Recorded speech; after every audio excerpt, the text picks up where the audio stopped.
I'm Joe Johnson, as we launch into another edition of Beatle Brunch, a celebration of the greatest group in rock history, featuring the songs and stories of the Fab Four on stage, backstage, and in the studio. I'm Joe Johnson, celebrating John's life just a few days before his birthday, October 9th. Now it's time to welcome once again our good friend Tim Piper. Tim plays John on stage and has for many years. His striking resemblance to John, his musicianship, and knowledge make for an unforgettable experience on stage.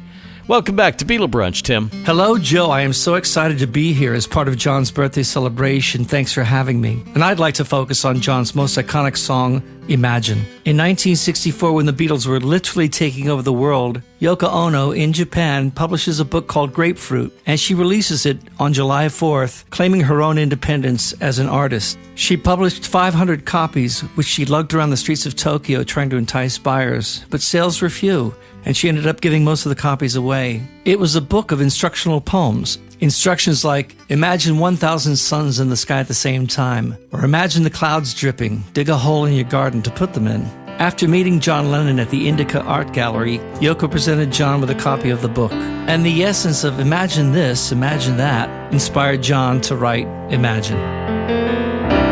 No help below us, above us only sky. Imagine all the people living for today.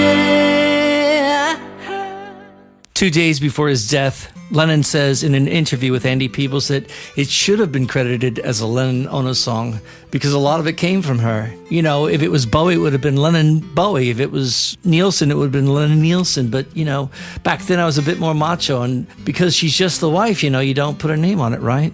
And just for fun, Joe, out of curiosity, there's an interesting similarity in lyrics with John's Imagine. Imagine there's no heaven. It's easy if you try. With a song that he wrote 8 years earlier, early Beatle days, I'll Get You. Imagine I'm in love with you. It's easy 'cause I know I've imagined I'm in love with you many, many, many times before. And that was the great thing about John that we all appreciate, Joe. Not only could he write a simple love song, but in just a few years, he's writing an anthem for the world, longing for peace. Remember, this is the guy that said, if everyone demanded peace instead of another television set, then there'd be peace. I hope someday you'll join us, and the world will live as one. Joe, thanks again for having me on. Always a pleasure to be with you. Looking forward to February's cruise on the Allure of the Seas in the Caribbean. And our show opens on John's birthday, October 9. Check us out at www.justimaginetheshow.com. We will, Tim. Thanks a lot. Brought to you by the Beatle Brunch Club. It's the place where Beatle fans get together to listen to the show on demand, with deluxe tracks not broadcast. Plus, go back in time and hear old Brown shows, Beatle Brunches from 20 years ago today and before. Join up for just pennies a day at brunchradio.com.